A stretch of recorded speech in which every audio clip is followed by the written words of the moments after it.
We're gonna do a song that you never heard before. The volume.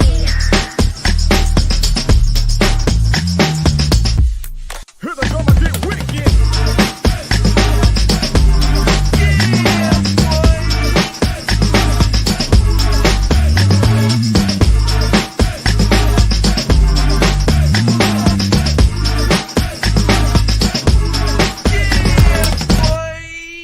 Here we go again. Hey, it's Kennedy, my brother from another mother. What's good though? What's good with you, bro? Hey man, did you see or hear? Surprisingly to me, I haven't heard a lot about it. But did you hear about those two Navy SEALs that are that have been like lost on the coast of Somalia? I have not heard it, bro. I'm gonna tell you, I don't really watch the news too much, man. No, this is what's funny because I didn't see this on the news. I saw this on TikTok, of course. Oh, of But course. I get on TikTok, and the first thing that pops up on my For You page is them talking about they said two Navy SEALs basically were apparently getting on some type of Somalian vessel that was somewhere in between Yemen and Somalia, basically, though, man. And yeah, bro, it's kind of a big deal, though, man. It seems something out of a Marvel movie or something, though, bro. No, that's crazy. No, I ain't Yeah, heard yeah. anything about it, so I'm gonna have to look it up. Yeah, man. Saw it on TikTok, man. That's where I get all my. This is funny. TikTok is where I get the first bit of news from. Mm-hmm. Yeah. No, I feel that. I usually get my stuff from Facebook, so I guess we right in that same ballpark. Yeah. Not traditional news for me though. Anyway, though, man. Nope.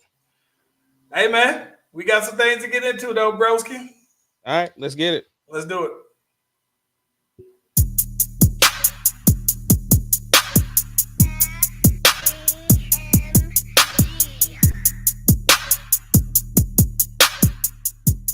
It doesn't matter what your name is. Slash Brothers Podcast, the greatest podcast of all time. The Slash Brothers Podcast, the greatest podcast. If you of all smell. time.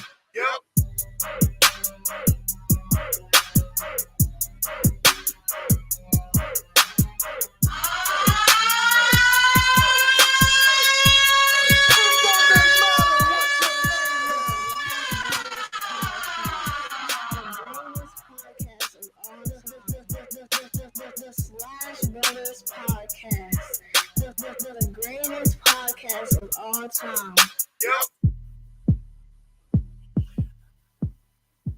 Listen, if you haven't already, be sure to like and subscribe to the Slash Brothers YouTube and Facebook pages. We are live on both platforms at the same time. You click on the notifications, you get the heads up that your boys and is doing their thing. Ace Kennedy.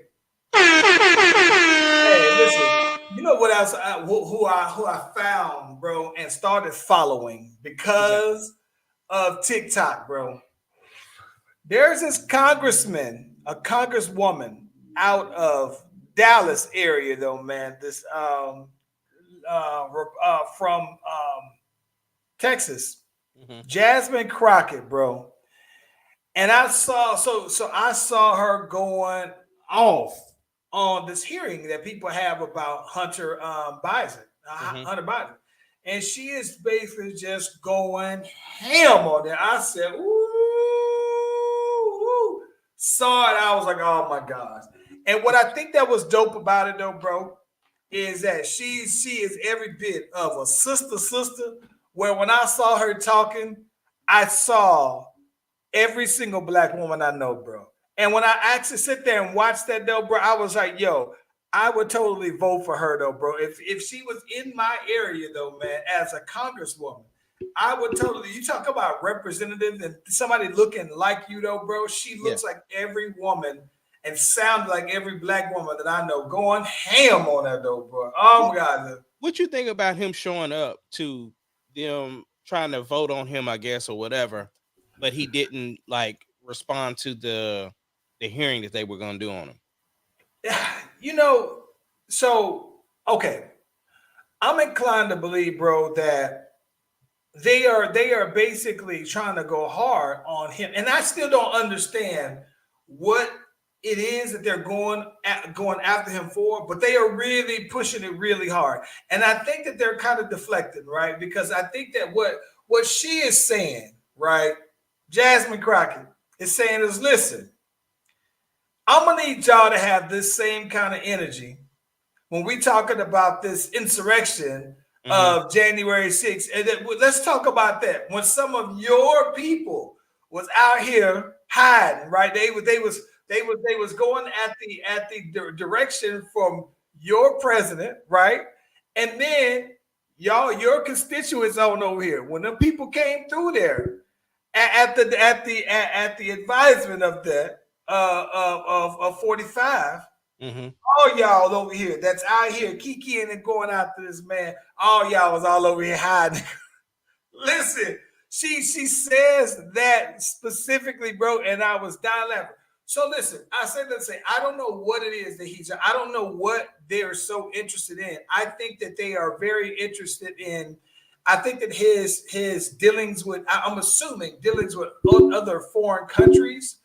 But and that's what I at least heard. But at the same time, I recently saw something about, 45 getting paid pretty good money directly from China, from Iran, from a lot of people who are our so-called, enemies or whatever, while he was a president, though, man. And this is money that was going directly to him that could have been his business ventures or whatever, though, man. But he was getting paid. I think they said something like almost $9-10 million, though, man. So I don't know, man. Like, I don't know what it is that I have zero clue on what it is that they find so interesting about Hunter Biden. I always see him, and I know that Joe Biden said, yeah, he was on drugs. He'd been through some stuff, you know what I'm saying? But just like, like Americans, he'd been through some things. And then he said, ever since he said that, right? Every time I see him, he looks like somebody who is trying to get up. He looks like he's trying to get off drugs to me. Like, it's weird. He could very well have already been off drugs for years, right? Right. Just always, ever since I heard him say that, now when I see him, he looks like he's still like fresh off of trying to get off, though, bro. I mean, and what is the implication that if he can't take care of his own kid, he can't take care of the country? Is that what it is? I don't know, but they are really going hard at him. And what's crazy to me, though? So the same way how with Hunter Biden, how Hunter Biden looks like he is trying to get off drugs, Donald Trump's kids look like they're freshly on drugs. Like, they always look like they just tooted some lines, though. Like, it looks like if at any time, if you see them behind him, if you just did a little swab with their nose, like, they might have some booger sugar out there, though, bro. They got like a little bit of booger sugar, like they may have just did a little bump right before they went on. Well, you wow. Almost like Succession, bro. Hey, how many states now have blocked Trump from their ballots? I only know of Michigan and New Hampshire. Okay, I think it's 2. Yeah, I think it's 2. Well, wait a minute, because we got a lot of stuff to get into, but I'm not gonna because I don't want to make this a political setting, right? All right. But let me tell you about the beauty of TikTok, bro. Ace Kennedy, do you see, I didn't know this until last week. Okay, so Nikki Haley from South Carolina, who is supposedly running for president right now for the Republican Party. I think that she is running, but I think that she's really not planning to win, because I think that the Republican Party fully is going to go ahead and get Trump as their guy. He's their leader of the party. But she's basically running, right? And I think that she's looking to parlay that into like a vice president, position with him, though, right? You know who I'm talking about, Nikki Haley. Sure. Okay, so why was I, when people say I was today years old? Yeah. Okay, I was today years old to find out that this woman is Indian, not white. Right? She is. Listen, Ace. I saw a picture and they went into it, and she is a Punjabi Indian, like Indian, like yes, she is Indian. She looks white. Now listen, this is why I think this is hilarious, right? Why I think this is hilarious is because they say on her ballot that she identifies as white, right? So I'm just sitting here thinking, like, if you are an Indian American and you have this other Indian American, Native American? No, not Native American. No, not Native American.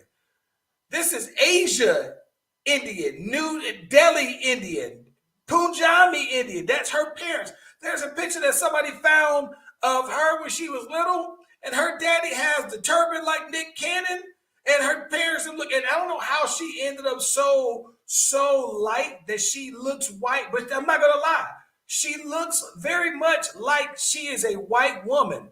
But I always thought Nikki Haley. I don't, But listen, the internet is always undefeated, and the internet is go internet. And somebody on Beyonce's internet then found this picture of her and her parents, and her daddy is sitting here with the looking like the Punjabi MC, old Punjabi MC though, bro. And I said, wow, I would have never known. And then wait a minute. Nikki ain't even her real name. Listen. Now let me stop you right there, because that's twofold, right? I mean, I hit you with two TikTok things that you wasn't ready for. So this is one of my favorite videos, lives rent-free in my head, bro. Apparently there was this couple, this gay couple that was on that I only knew as from TikTok, but they were on this show, and so this guy made this video because he was all into it, right? And one of the girls was a very masculine partner. The other one was more feminine, right? Right. And I guess apparently somehow, man, she had while they were together, they was like, oh, people were all like infatuated, like, oh, they were so cute or whatever. They wound up going through and they got married or whatever, but they were together for like 8 years or whatever, somehow, or maybe longer. Somehow they go ahead and get divorced, long story short. So they found out they get divorced because this woman found out that she had been giving her the money to pay the bills or whatever, but they don't know where the money's been going, right? Yeah. I remember the story. Yeah. So what's funny is the more masculine partner of them, her name was Lysandra. So this dude is like, Lysandra, oh, she got to go. And he says, you imagine you've been paying somebody $4,000 every month for 8 years, and you done found out that money just been gone. And then she getting on TikTok every day talking about, yes, in the name of the Holy Spirit. He said about, forget that, where's that money, Lysandra? And I die laughing. Listen, that video lives rent-free in my head, and I think about it daily for some reason. And that's where, and he says, and then, hold up, Lysandra ain't even a name. So that's when I saw the thing about Nikki Haley, I said, and then, hold up, Nikki ain't even her name though, bro. I said, oh my gosh, this woman is literally an Indian woman passing as a white woman, bro, in front of everybody. Right. But I bet she probably figures if I'm gonna get elected, if my goal, let me ask you this. Do you think that's wrong? If she's like, look, the goal for me is to make change, and if I have to do that by doing this, then it's working. See, I would feel you if I understood your stances, because she takes a very Republican stance on immigration. She's on the hard side, not right-wing Republican, but she's not middle either, though. So I would understand what you mean if she says, hey, if this is what I got.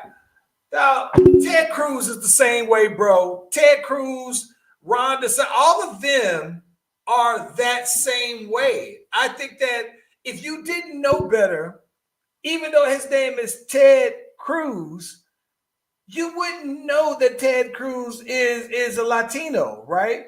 And you wouldn't know that Ron DeSantis is Italian based off of his views and everything like that. But I think that even with them, seem like they to me are doing what you say, right? They're doing what they have to do for namesake or whatever to kind of stay on that ballot, right? Because they are essentially minorities, right? But she is just no, bro. And I found that out on TikTok, bro. Yeah. God bless TikTok, man. Hey, man, some new music. Did you hear that 21 Savage? No, I didn't hear the only reason why I'm asking because the street said that it's probably the rap album of the year so far. Really? Yeah, and I was kind of like 21 Savage, like, and it's nothing against 21 Savage. It's just that, you know, lyrically, I don't think he whatever lane he's in, he does his lane. You know what I'm saying? He don't try to be nobody else. He sounds like 21 Savage every time he raps.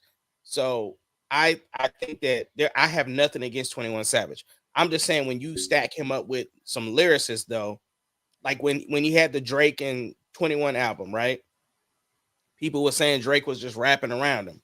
You know what I'm saying? So I'm just trying to see. I didn't know if you had heard it or not because you know I'm more of the R&B head anyway. No, listen. Let me give you my quick take on it. And I haven't listened to it. Okay. What I do expect is for the production to be A1. I fully expect this production to be A1 because regardless of what you think about him as a rapper, he's never gonna rap on a whack beat, right? Yeah. That's one thing. Two, if it came out here in January, that means right now, I am executive producing PBR. And I can almost guarantee you that lyrically it's going to be better. It's now making me think I need to make sure that his production is A1 because I don't have anything against 21 Savage. I'm just saying that I believe in my man's enough to where it's banging. Like what we cooking up right now is banging. And I'm just going to tell you that if you tell me that 21, that people are saying that 21 Savage has the, and granted, it's early in the year, right? But if they say, "Oh, this is an early contender, this is solid," that's cool. I'm trying to tell you what we cooking up over here, top notch. Now, that being said, right? While it wasn't quite 2024, I did finish listening to the Pink Print too. And overall, bro, I'm gonna keep it 1,000 with you. As you would be hard pressed to find a bigger Nicki Minaj. I think she is the GOAT female MC. If the old Source ratings were around, I would give this maybe 3.5 mics. And if somebody said it's a 3, I would understand, bro.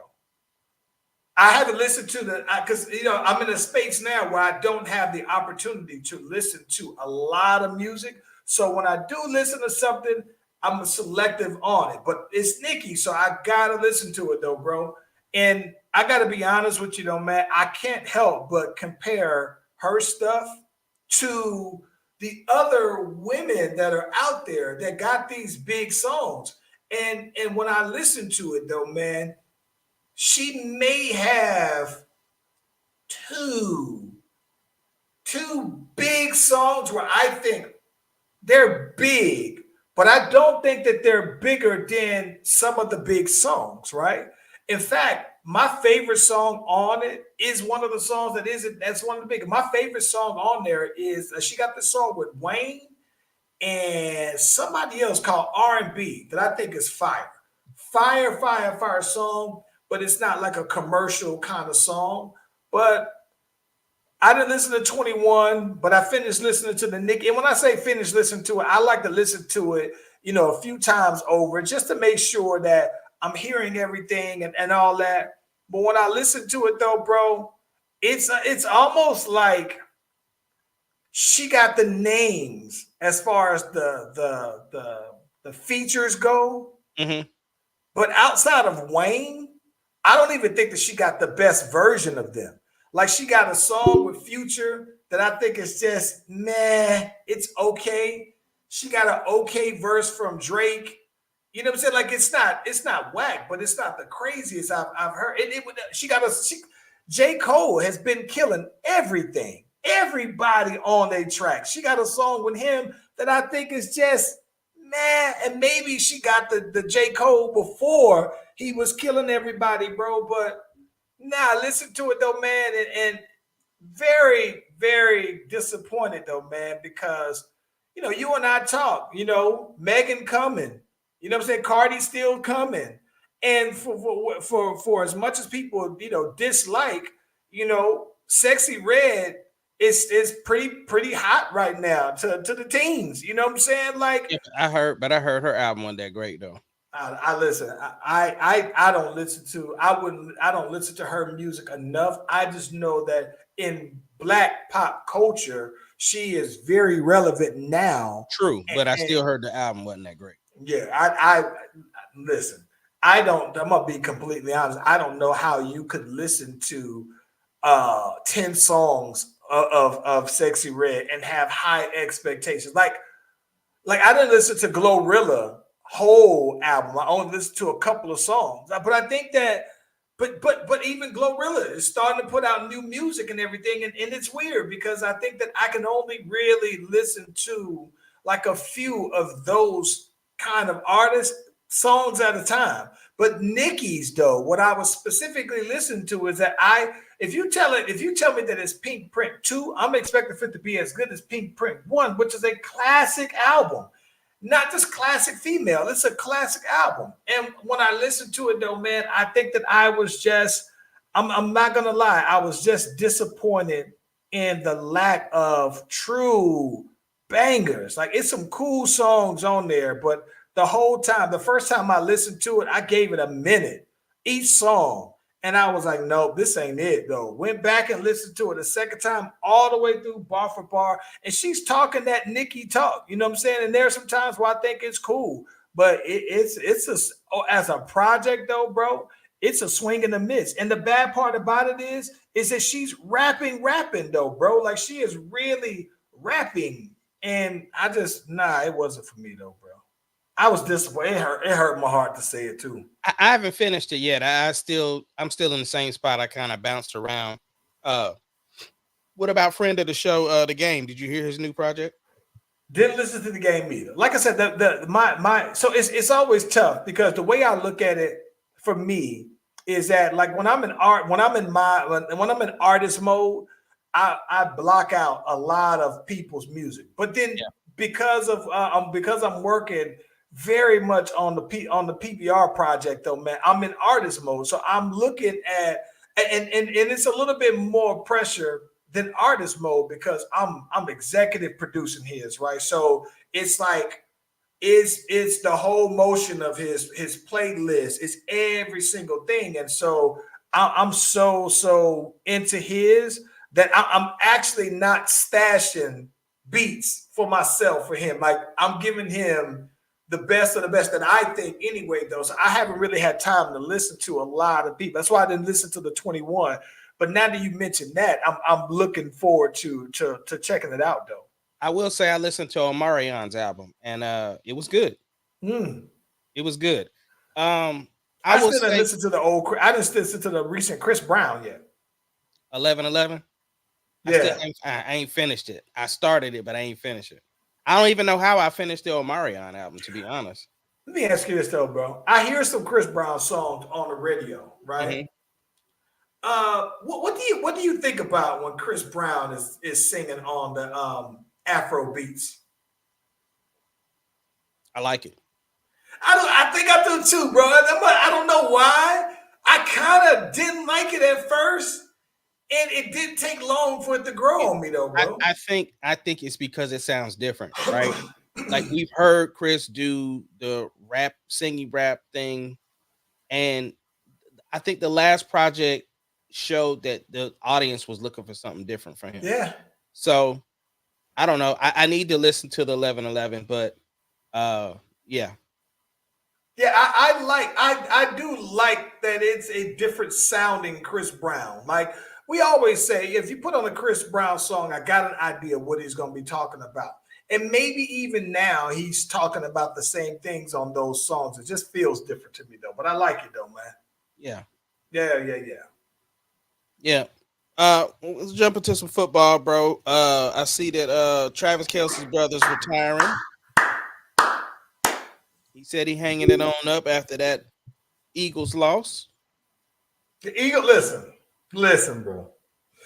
Shout out to my brother from another mother, Mark Nurse, aka Mark Knows Everybody, and I'm hoping that he is grieving.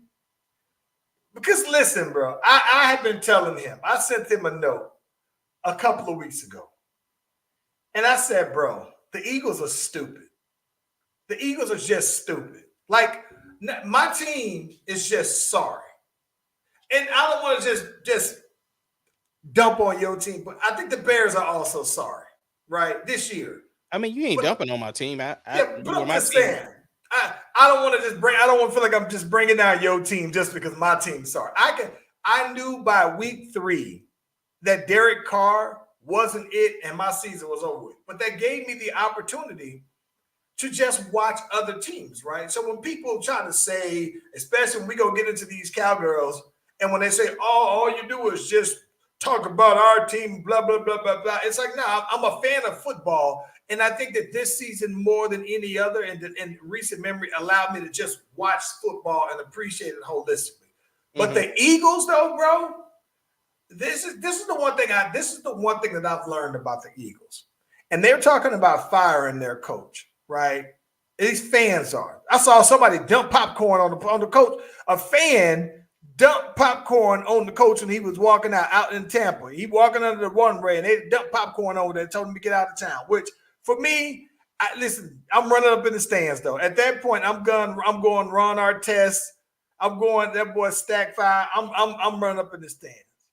But I think the problem with the Eagles is the problem that I think that other coaches, that other teams seem to have, right? Is that when you get to the Super Bowl, and when people start to look at your success, they start to look at the components of your team and say, oh, okay, I like that. Or you put them on display, so let me go ahead and see what's up. So for starters, it started out early on that their DBs, everybody was like, oh, their DBs are trash, right? Trash. And I think that they got Darius Slay, and I think that Slay is good. But I think that what happened is that it made now Darius Slay is always going to have to guard the top guy. And it's like he did very little help. And they let go C.J. Gardner-Johnson, who was on the Saints. That's why I'm familiar with him. He's over at Detroit. And then when you guess it, Detroit now is still moving on, right? But then I think on top of that, though, man, I think that then the big thing is you pulled both of his coordinators, right? So you pulled his offensive coordinator who was calling the plays. You pulled their defensive coordinators who setting up the defense, and their coach, Nick Sirianni, as far as I'm aware, he doesn't actually call the plays. He is basically like he's a delegator. And I think that he was great at putting together a great staff. And that's smart because that's basically saying, all right, you're not the smartest guy in the room. You're surrounding yourself with other smarter people. And as the captain, you're delegating though, bro. But I think that it's a clear when people look at their team and say that their team is just different. It's different because it's led differently though, bro. And I think that but they're stupid from the standpoint of the fact that you know glaringly what your weaknesses are.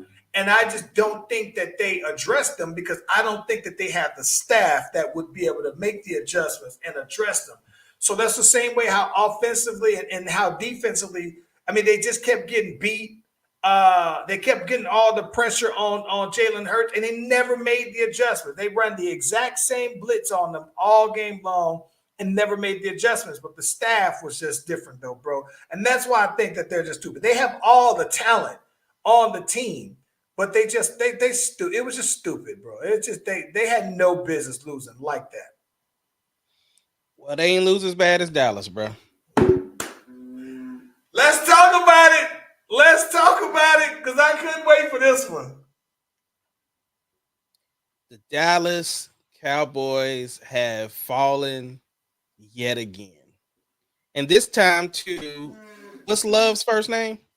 Jordan Love? Jordan Love. Jordan Love from the Green Bay Packers threw them out the building, bro. And they home. In Jerry World, you got stomped out like that, bro. Pounded. That boy Skip was going crazy, bro. I was off right on Monday. And usually on like one of them company holidays, I try to sleep in a little bit. I was like, nah.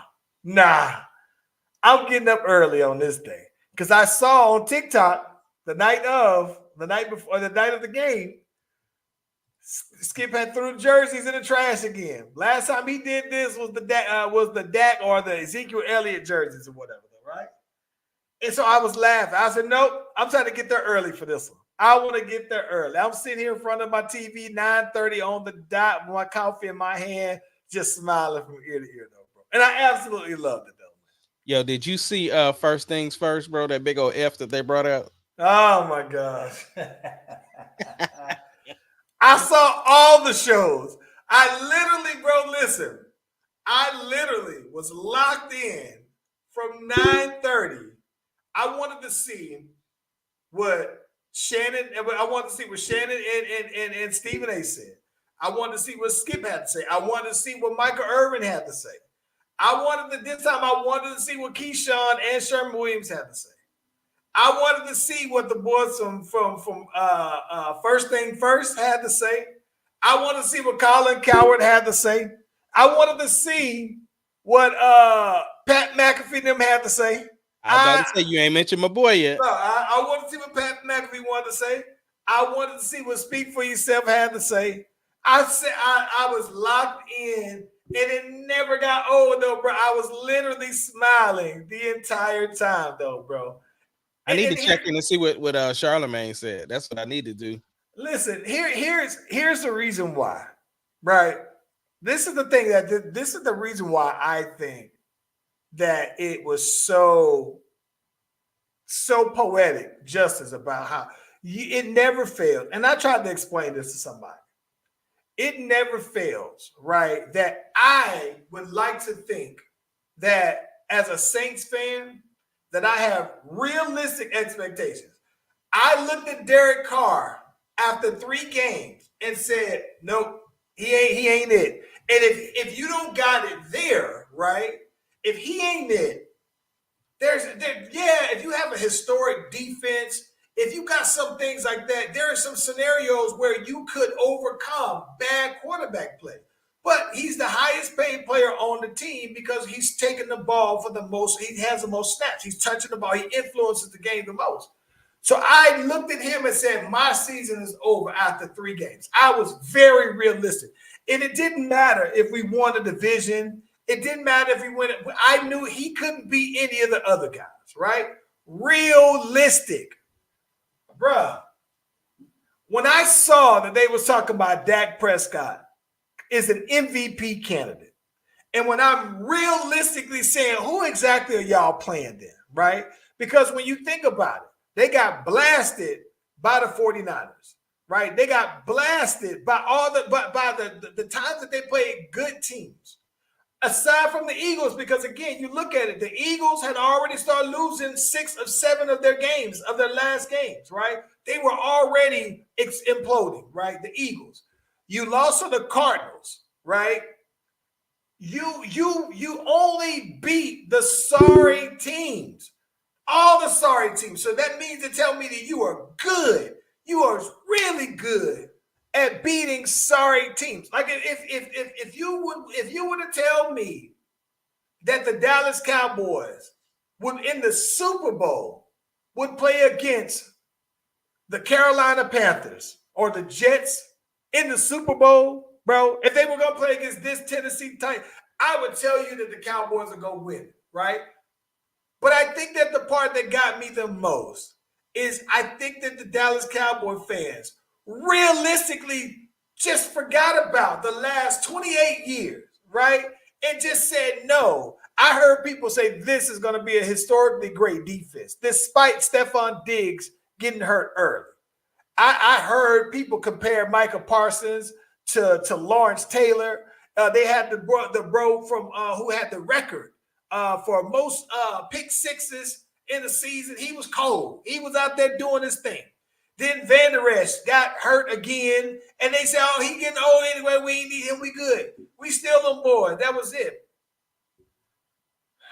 So when I see all of this, and wait a minute, they had the easy route because again, you've been beating all the sorry inferior teams at your crib. Then right? the refs handed you the Lions game. Handing them the Lions game. Oh, they was handing them the Lions game, right? So when I look at that, I said, wow, well, I can't wait for them to do their usual annual collapse. They surprised even me because I didn't think it was going to happen this soon, and I didn't think it was going to happen in this fashion, bro. Like seriously. And now they was when I listen, I almost watched. So I was setting up the studio, right? And when I kept caught on to the game early, I got a text from my cousin. He says, "Boy, if Green Bay we beat these Cowboys, this they ain't gonna never let me hit it." I said, "Wait a minute." I'm looking at the score on Bleacher Report. These boys up 14-0 early, first quarter. I said, God dang. I turn on the game and then they just keep on routing. And I'm over here just smiling. But I'm trying to hold my reaction because anything can happen though, bro. But when they went up 27-7, I think it was, I said, oh my gosh. Set my year, bro. It completely set my year all right. All right. So with that being said, bro, is the Cowboys getting Belichick? I hope they don't. I hope that with all things equal, they bring back Mike McCarthy. I hope that they say they steal them boys. I hope that they bring back that. I hope they say, no, we're going to run it back with the same guys. Run it back down. Y'all don't need Bill Belichick. Run it back with Mike McCarthy. He got y'all 12 wins this year, 12 wins that y'all steal them boys. Y'all don't need Belichick. Run it back. I know as long as y'all tell me that y'all steal them boys, I know that typically guarantees me that y'all ain't gonna win. And that's somebody who disliked the town. And again, and let me preface it as saying, I don't necessarily hate the Cowboys. I don't like them, but I extremely dislike Dallas Cowboy fans, including my mama. She don't the gloves come off. You know what's funny? After the game, I did a video call with my family, right? All my family Cowboy fans, except for my brother Ken. He a Steelers fan. His boys got dealt with the other day too. But with that being said, though, bro, I call them all of them. They ain't got nothing to say out here. Y'all. Then if this thing y'all do, y'all didn't even make it. Y'all gonna do Ken, your team got the Steelers. Y'all gonna be over here with us too. Y'all gonna be, I'm like, no, we talking about y'all right now. Since y'all like to say everybody else is talking about y'all team, I'm gonna need y'all to answer for y'all team. Oh my gosh, so man, get them boys the hell out of my face. I'm glad it happened sooner than I expected, but get them out of my face though, man. I ain't gotta worry about them for another 3-4 months and weeks straight, bro. Get them the hell out of my face. So the realistic possibility is that Belichick is having some great conversations with Atlanta. What you think about that? Listen, I'm gonna keep it 1,000 with you, bro.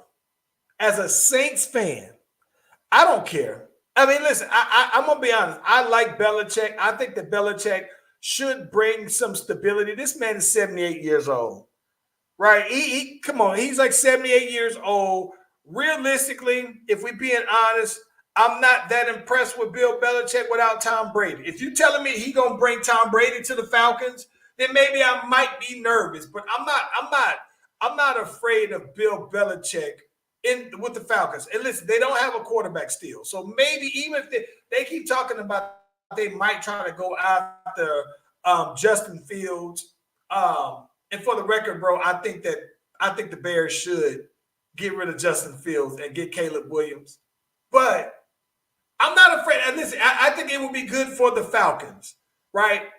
But I think at the same time, I think that the expectations with the Falcons are just a little different, right? They not. I don't think they thinking we get Bill Belichick, we going to the Super Bowl. At least some of the Falcon fans that I know aren't as delusional as Cowboy fans are, right? So I think that the combination of Arthur Blank and Bill Belichick would work. It's one that I wouldn't mind seeing though, man. I feel like our chances of winning is still the same. We got rid of almost all of our offensive coaches. I think that our coach was trying to save his own tail by doing that. He the next to go. He gonna listen. I think, bro, if we not by next season, if we're not 4-2, by 4-2, they're gonna fire him for the rest of the season early. Get him out of there. They can fire him right now, and I'd be cool with it. But I'm not mad. I'm not mad at Bill. Ultimately, I'm saying I'm not. That's a long-winded. It doesn't matter to me as a Saints fan, but as a football fan, I wouldn't mind Belichick being at the Falcons, though, man. Yeah. Well, transitioning from one great coach to the next, Nick Saban finally decides to retire. Now, since he's retiring, the narrative that Ahmad is going with is that he knew Texas was coming to the SEC, so he had to get on out of there. That's my narrative. Can't nobody change it. What's your thoughts about Saban, bro? And the hire that they got Washington's coach. Okay, so here's the thing. I think this is the thing I think that's gonna be. It's good for them that they went ahead and got this coach from Washington because from what I've read, he's won everywhere he's gone. Right, so I do think that it's cool, but it's not Saban. It's not Saban, and I think that it's going to be a glaring difference that it's not Saban. And here's the thing I think that's interesting. You can tell because they've had this mass exodus of players, commitments that have gone. They got 5 of their 5-star players that have all left and committed to go to Florida State. So listen, watch for Florida State to be pretty good next year. As long as they can get quarterback down right, Florida State's going to be pretty good because they got a bunch of Bama guys though, man. But I think that the interesting part to me is this.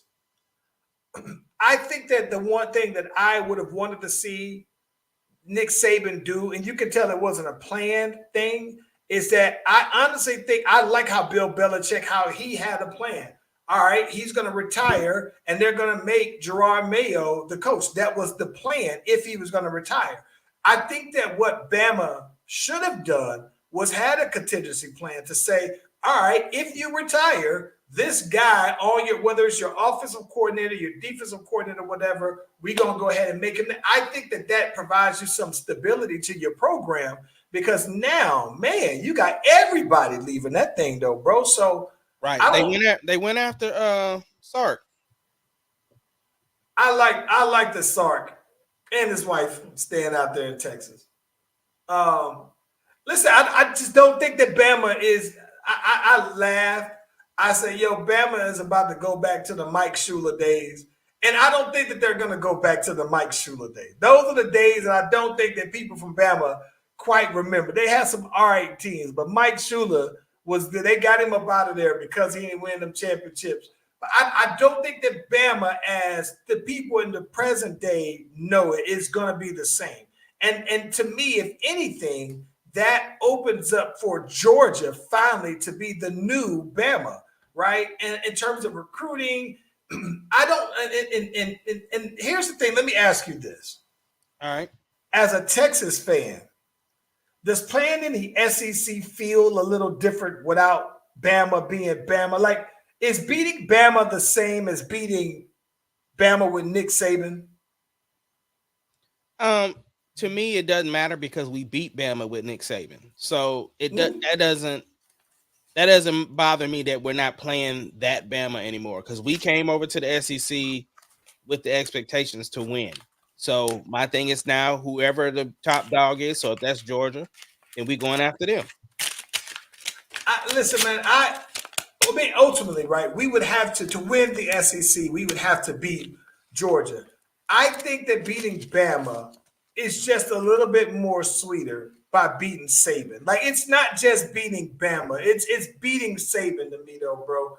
So Yeah, I don't know. but is beating OU any less special now that what's his name that went to USC or that Bob Stoops ain't there? Like they still OU. I'm So gonna be honest with you. So the reason why I think that's a little different is the fact that why it's different because that's our direct rival, right? But I do think beating this OU, it's like you got an outsider. Like it did. So yes, it did mean something to me when we would beat Stoops and then beat Lincoln Riley because he was from the lineage, right? He was from that family. So yeah, it would be like don't get me wrong. What's It's his name is from the lineage? Who? The coach that they have now. No, he's not. He's from Venables. Venables is from. Bro, I thought Venables is from the Nick Saban them and Dabo Swinney them. Venables was their defensive coordinator, right? Then he brought in his brother, Mike Stoops, as the co-coordinator. So then he left and went to what, Clemson or whatever. That's why they wanted him. Yeah, Venables is. But then in that case, then yeah, I would it would hold true. Like, yeah, it does mean to me. This is my thing. Yes, it does mean something more when you're beating the family tree. That's just my opinion, though. It makes it that much sweeter. It's just like it would be like if Kirby Smart went to Alabama, if he took the Bama job, and then they went and hired in Georgia went and hired Florida State's coach, right? It's beating Georgia is beating Georgia, but it's a little different when you beating the guy. Like, yeah, it does to me. And so I like that we beat Nick Saban's Bama team. Right, we did before he left. And so we got the last lick, and it is the way I'm concerned. Yeah, but I mean, but these other dudes who are gonna be there, most of them ain't gonna even be around. They leave it so much that it's gonna be so it ain't like, oh, we remember. No, y'all wasn't even there, bro. So that's why I think it's different. Yeah, but at the same time, though, they bring in Washington's coach, and we owe him one. So I don't care what he put on the field. We better stump a mud hole in him, bro. I agree 1,000%, bro. I am curious to see how it goes, though. But I do like that. I do like how the Patriots brought in Gerard Mayo because to me it's twofold, right? I mean, it addresses the Rooney Rule, right? That you got a brother in there. But I mean, aside from that, they must have saw that he had head coaching potential years ago because I think that when they redid his contract, and it's very similar to how people thought they did Josh McDaniels, right? Where they thought that he was going to be the head coach in waiting, and so this was truly it though. So I think that that's pretty fire though, man. So what about Harbaugh? Is he gonna stay at Michigan?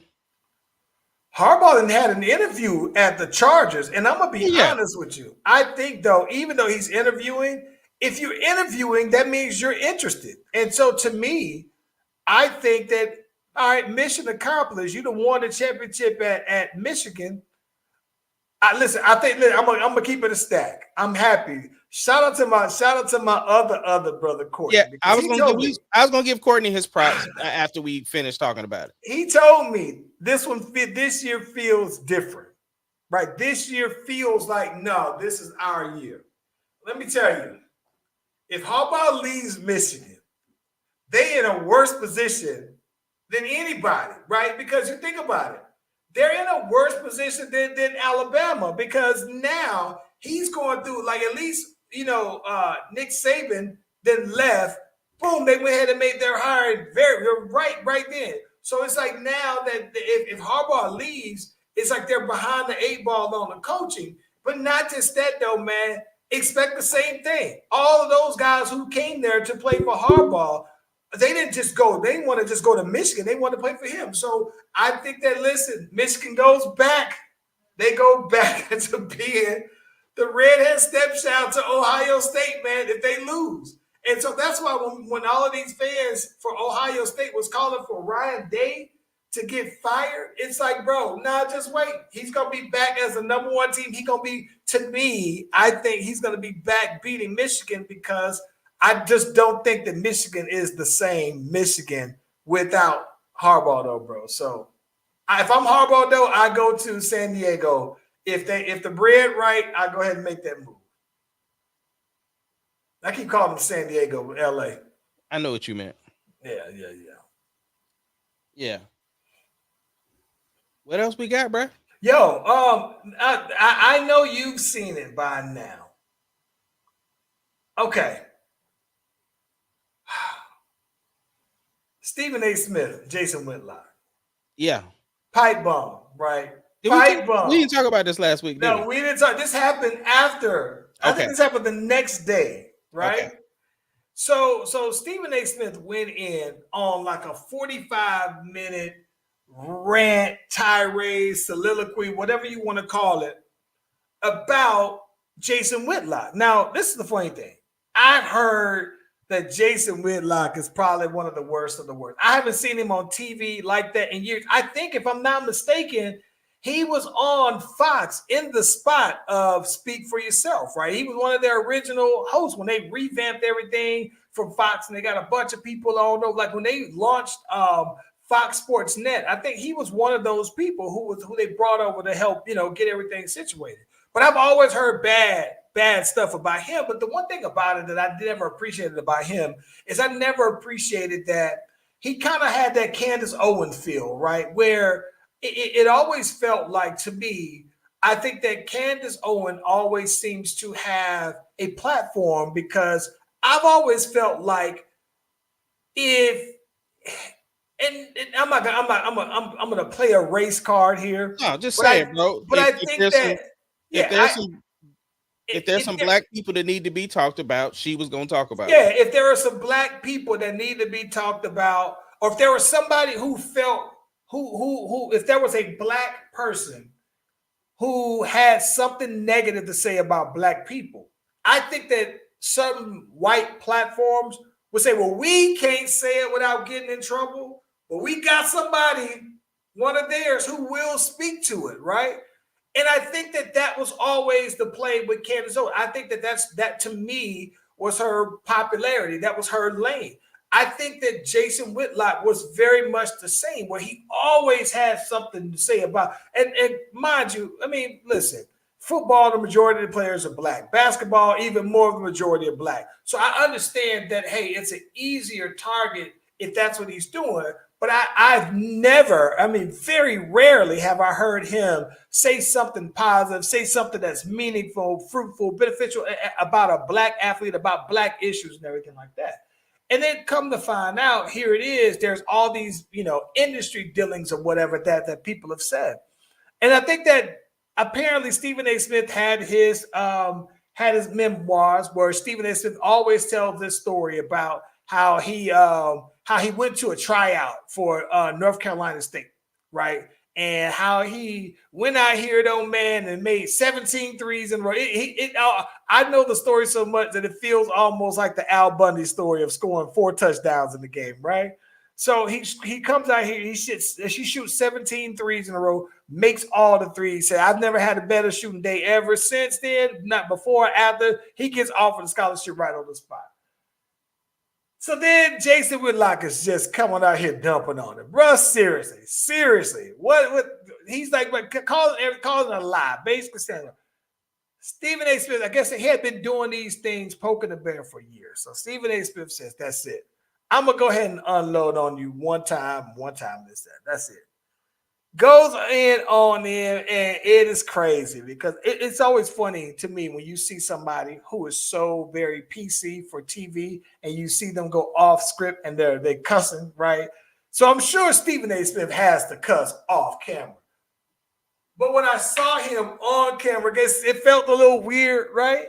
But he's going in on Whitlock, though, man, and I'm blown away, because and he's name dropping a lot of people that I'm sure that they also didn't have to kind of answer that, because he's like, yo, if you don't believe me, ask this person, ask that person.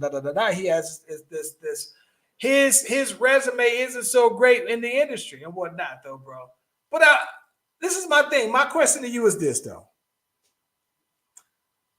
Do you just ignore the hate? Like, how long do you go? Do you address it at all? I think everybody's entitled to that straw that broke the camel's back moment, and I think, hey, I think that he looked at everybody around him, had some sort of moment. This was his moment. And yes, he was also going to give Whitlock a platform because we're on here talking about him now, and we ain't talked about him in years. So I think that that's the case, but I also feel like, hey, nah, bro, you went on your little platform and said what you had to say, so now I'm gonna go on my big platform, and because he already gave him some on ESPN, you know what I'm saying? He already gave him some. So the fact that he took it further and dedicated the show to him, he campaigned for that and he got elected. So I was here for it because I tuned in and I told you I don't like Stephen A. like that. Oh man, I think the thing that here's the thing I always look for. Very simple, very much like how the Cat Williams, right? I look for somebody to say, "Hey, is he lying?" Because I never heard what I think validated Cat Williams is that nobody said, "Nah, he lying. He made this up," right? So Stephen A. No one has came out and said, "Nah, he lying. That ain't true." No, there's been people that actually said that he wasn't lying. Right. Yeah, Jamel Hill talked about it. Levitar talked about it. So yeah. It's I knew everything that he was saying was true because I've heard it all before. It's just that the fact that I don't have any disagreements on anything that Stephen A. did. You know what I'm saying? Like I'm here for it because you brought his name up first, so you can't be mad for how a person responds. So I was here for it. Here's the thing I think that's crazy to me, right? So what I think is crazy to me is that you go on your platform and you're clout chasing, basically, right? You are basically getting out here because their whole thing is Stephen A. Smith is doing everything that you want to do, right? But you can't do it because of the bridge that you burned, right? And I think that the part that's crazy to me about it is so now you out here and you're clout chasing, and you're looking for the attention, right? And as much as people might not like Stephen A. Smith, right? Stephen A. Smith is a pop culture icon at this point. And when I say icon, I mean he's a staple. Most people know his face. Like, listen, Neek doesn't watch Sports Center. She doesn't watch sports. She's not into sports at all. But I know she knows his face. She probably knows who he is, right? And I think it's crazy to me that now, right, that you were looking for that attention and somebody who is very current amongst pop culture brings you up, and now you talk about the using your platform right now. Everybody who knows Stephen A. Smith knows this about you, right? So it's like if your reputation wasn't stained before, it's picked up everywhere. I saw BET did an article on it. Essence did an article on it. There's no platform that's not talking about it now. So it's like, you was looking for that smoke. Now you to burn the fire down, right? And so I'm thinking, like, bro, I think that it's crazy to me that when you look at it from that lens, right, that you were looking for one of the most popular, or probably him and Shannon, right? The most popular sports people are talking about it. But it's one thing to get them talking, but it's like, well, their platforms are hearing, and not just their platforms are hearing it. It's like, well, now everybody who's aware of who this person is talking about it, though, bro. And they say these things about you. He's put out these facts about you, right? That just eviscerated everything stuff that you can check out because you can check these things. Yeah. So yeah, you see, somebody has brought out facts, and nobody has came out to dispute anything that he said. I think that that's what makes the whole thing crazy. Yeah, I don't know, man. That definitely was one of those. Listen, somebody was like, "Yeah, Stephen A. was just cooking just because he saw Shannon turn up with the Cat Williams with the interview of the year. He had to go ahead and match that energy." I don't know, man. 2024 It's been one of them ones though, man. Like, yeah. Get your stuff off. That's what it is. Yeah, people are out here truth telling and fact checking, bro. Yeah. Yo, man, this Tuesday, what you got going on for the week, bro? Man, listen, I am trying to get in this studio to get this song recorded so I can get this album done. It's just one song haunting me, bro. No, just trying to get it done. That's about it, man. What about you? Listen, man. As soon as we get done, I'm trying to finish. I got the new setup done, right? And I was telling you before that I had this crazy echo that I was trying to get rid of, and I think I finally got rid of it with my new acoustic panels put on up. So I think I'm gonna put up 2 more in there, and those would be all I would want to put up anyway. But yeah, I got the studio feel going on in there though. Dope ambiances though, man. So I'm getting back in the lab, and I actually what I'm looking forward to doing is there are a couple of choruses that I have for my own project for some beats that I want to at least put down, and then finish doing some writing. So it's like since I haven't recorded anything new probably in maybe a good month and a half. But I had all these ideas that I'm hoping to go ahead and get on out here sometime this week. Plus, we're supposed to get some inclement weather going on between tomorrow. So I think tomorrow will be a pretty right time to go ahead and do something like that, though. See, we already live in that. We have virtual school today, and I worked from home today because of the inclement weather. So that's already in Oklahoma. Wow. I did want to say though, bro, your boy had the opportunity to go ahead and do the national anthem for the Thunder this past Saturday. Dope experience. The only complaint that I have though is that the girl Charlie stole my shine, bro. Like, first of all, it's a whole story on how she even got to go, because I had it set up to where me and the homies was gonna hang out, give them some experience that they, don't get to have, whatever the case may be. But it worked out how it worked out. And the girl Charlie came through, and bruh, I'm talking about people was pulling her right and left to do this stuff. The cheerleaders had her doing stuff. We ready to go to our seat. We got to wait for her because she out here dancing and stuff. Next thing I know, I turn around, she got some pom-poms. I'm like, man, where the pom-poms come from? Like, she just out here doing the most, bruh. Rumbled and run up on her. They hugging and embracing like they ain't Superstar. Yeah, just superstar, bro. So it was dope. She did her thing, and of course, you know her in true Charlie fashion. As soon as she got done eating her Dippin' Dot, she was like, "All right, I'm ready to go." I'm like, no, man, we watching this whole game. So yeah. I can't even handle my business. I'm ready to slide, bro. Right, I did everything I didn't need to do. No, that is hilarious, bro. That is hilarious. Yeah. All right, bro. Let's get on out here. Yeah. Hey, man. Well, let's get the people home, man.